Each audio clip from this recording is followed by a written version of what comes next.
Qu'est-ce que tu fais, tonton? Ben, je suis sur les infos là. Je suis choqué. Il y a encore la guerre. Ça fait plus de 2 ans que la guerre Russie-Ukraine dure. Et Tiens, en parlant de guerre, tu sais comment et pourquoi a débuté la Première Guerre mondiale?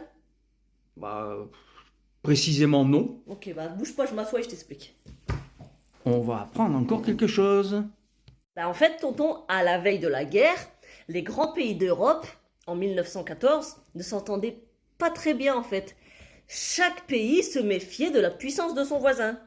D'accord. En fait, tout le monde a conclu des pactes. En cas de guerre, tout le monde sera obligé de venir au secours de ses alliés. Oui, d'accord, mais quel événement a déclaré la guerre en fait?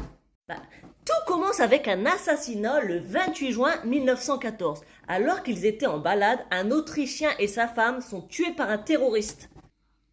Et la victime n'est pas n'importe qui. François Ferdinand est le neveu de l'empereur d'Autriche-Hongrie.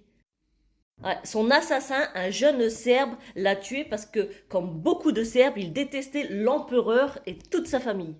Ok, mais pourquoi? Il voulait libérer son peuple, dont une partie vit sous la domination de l'empereur de l'Autriche-Hongrie. Et après? Le problème, c'est que l'empereur est furieux de l'assassinat de son neveu et il accuse son voisin, la Serbie, d'avoir aidé à l'assassinat. Ah oui, carrément.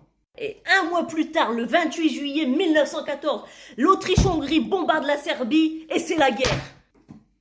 À ce moment, tout aurait encore pu s'arrêter si les autres pays d'Europe ne s'en étaient pas mêlés. Bah oui, carrément.